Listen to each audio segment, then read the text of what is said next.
बस भाई बहुत हो गया आराम। अब ये टीम क्रिकेट टीम जाएगी काकूल एक बार फिर, और ये फिटनेस के सारे मसाइल इंशाल्लाह पूरी कौम को था इसका इंतजार। बिल्कुल ऐसे ही है। तो ये कितना इंपॉर्टेंट है कि आज से जो टीम है वो ज़ाहिर रिपोर्ट करेगी और कल से सेशन का बाकायदा आगाज़ हो जाएगा पीएमए में। और ये पहले भी ज़ाहिर चूँकि सेशन हो चुका है आज से कोई 4, 5, 6 साल पहले गालिबन, तो बड़ा उसका भी अच्छा नतीजा आया था। तो लेट्स सी कि इसका नतीजा कैसा और इसके अलावा जो है नई सिलेक्शन कमेटी उसका भी ऐलान कर दिया गया है, जिनमें मोहम्मद यूसुफ, वहाब रियाज, अब्दुल रज़ाक, असद शफीक, हेड कोच, कप्तान और एक एनालिस्ट को शामिल करने का फैसला किया। बिल्कुल है, इस पर भी बात करेंगे, लेकिन मेरा मुद्दा पीएमए वाला है, मुझे उस पर थोड़ी रहने दें। सभी बड़े इंपॉर्टेंट है। आप फिर बार बार सवाल कहते हैं जी फिटनेस टेस्ट नहीं हुआ, फिटनेस टेस्ट फिटनेस हो रही है तो गल करो। मैं बार बार वैसे वाकई मिर्जा इकबाल बेग साहब सीनियर स्पोर्ट्स जर्नलिस्ट साथ मौजूद। बेग साहब बहुत शुक्रिया। बेग साहब, कितना फायदा होने वाला है हमारे क्रिकेट को, हमारी टीम को, हमारे प्लेयर्स को पीएमए का? बहुत बहुत शुक्रिया शोएब। मसला ये है कि अब से 8 साल पहले 2016 में जब पाकिस्तानी क्रिकेट टीम इंग्लैंड के दौरे पर गई थी, तो पाकिस्तानी खिलाड़ियों का दौरे पर रवानगी से कबल उनका एक कैंप लगा था, तरबियती कैंप काकूल एकेडमी में एसएसजी के कमांडोज के ज़ेरे तमाम।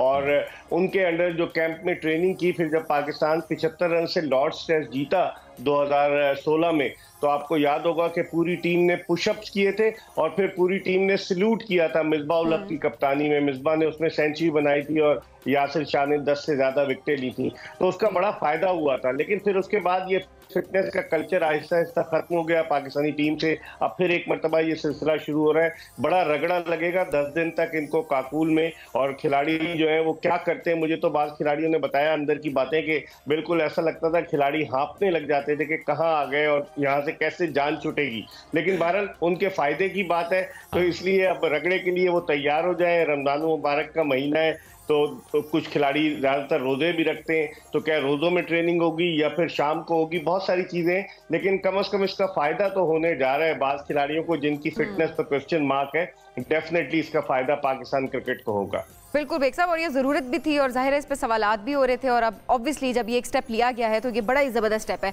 अच्छा, वैसे में नई सिलेक्शन कमेटी जो बनाई गई है इस पर क्या कहेंगे, जिस पे कहा गया है कि कोई उसको लीड नहीं कर रहा होगा, कोच भी उसी में शामिल होंगे, कप्तान भी उसमें शामिल होगा और बाकी दीगर उसके एनालिस्ट भी उसमें शामिल होगा, तो इस पूरी कमेटी को आप किस तरह देखते हैं?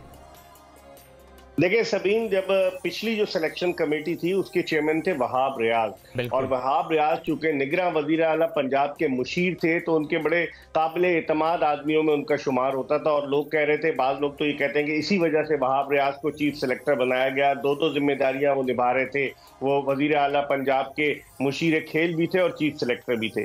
लेकिन अब बहुत ज़्यादा जब क्रिटिसिज्म होने लगा कि ये वन मैन शो है, क्योंकि वहाब रियाज जब डोमेस्टिक हो रही थी तो वो कराची आते नहीं थे। जब चेयरमैन आए पीएसएल के फाइनल में तो उनके साथ वो आ गए एक दिन के लिए, उससे पहले जो डोमेस्टिक T20 हो रहा था उसमें भी नहीं आए थे। कामरान अकमल कहाँ चले गए? कामरान अकमल बेचारा जो था वो नजर आता था, हर वक्त मौजूद होता था, उसको दूध में से मक्खी की तरह इन्होंने निकाल बाहर फेंका है। लेकिन बहरहाल जो सिलेक्शन कमेटी बनाई, अब इस सिलेक्शन कमेटी में वहाब रियाज को ये चीफ सेलेक्टर अनाउंस इसलिए नहीं कर सकते थे कि 90 टेस्ट मैचेस खेले मोहम्मद यूसुफ ने, जो पाकिस्तान के कप्तान रहे। उसके अलावा 77 टेस्ट मैचेस खेले असद शफीक ने, 46 के करीब टेस्ट मैचेस खेले अब्दुल रज़ाक ने। उनके होते हुए 37 टेस्ट मैच खेलने वाला वहाब रियाज कैसे चीफ सेलेक्टर हो सकता था? तनकीद होती। तो शायद यही वजह है कि इन्होंने किसी को चीफ सेलेक्टर नहीं बनाया और इन्होंने कहा कि मिलजुल कर। लेकिन ये पाकिस्तान क्रिकेट की, मैं तकरीबन 30-32 साल से क्रिकेट कवर कर रहा हूँ, ये पाकिस्तान क्रिकेट की तारीख में पहला मौका है जब किसी सरबराह के बगैर सिलेक्शन कमेटी बनाई गई है। तो अब क्या होगा, इसके क्या नताइज आएंगे, इस तजुर्बे का क्या फायदा होगा, वक्त आने पर इसका इल्म होगा। लेकिन ये बड़ी अच्छी बात भी है, जिस तरह मोहसिन नकवी साहब ने कल प्रेस कॉन्फ्रेंस में जिस तरह वो बात कर रहे थे और वो बता रहे थे कि हर एक के पास इख्तियारात होंगे, किसी को किसी पे फोकियत नहीं होगी, हर एक की राय की अपनी एक इम्पोर्टेंस होगी।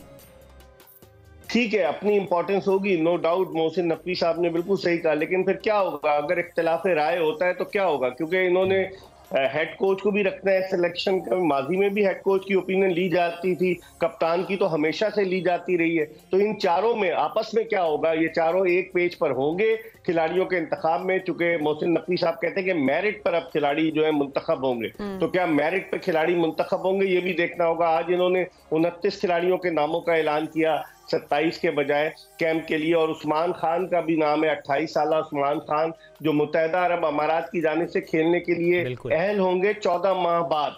तो आया उस्मान खान अगर यहाँ आ जाते हैं और उनको टीम में ले लिया जाता है तो फिर उनका वहाँ यूएई में खेलने का चांस जो है वो खत्म हो जाएगा। फिर इतने सारे ओपनर्स हैं, कहाँ उस्मान खान को एडजस्ट करेंगे? उस्मान खान आ तो गए पाकिस्तानी एक टीम के तरबियती कैंप में, फिजिकल फिटनेस ट्रेनिंग कैंप में, लेकिन आगे उनका मुस्तकबिल क्या होगा ये भी देखना होगा। और अहमद शहजाद जो बहुत बेचारे प्रेस कॉन्फ्रेंस भी मीडिया से बात कर रहे थे कि उनको पिछले कैंप में भी रखा, उनका नाम ही नहीं है कैंप में। और भी कई लड़के हैं, एहसानुल्लाह फास्ट बॉलर कहाँ चला गया, क्या वो फिट हो गया? मोहम्मद हसनैन जो है वो तो कुछ सवाल बहरहाल अभी भी हैं जो कि जवाब तलब हैं। बेग साहब वक्त बड़ा मुख्तसर था लेकिन बहुत शुक्रिया, साथ मौजूद गुफ्तगू कर रहे थे। लेट्स सी इस काकूल एकेडमी में जाकर जो फिटनेस कैंप लगना है उसके बाद हमें क्या खबर नज़र आती हैं सामने से।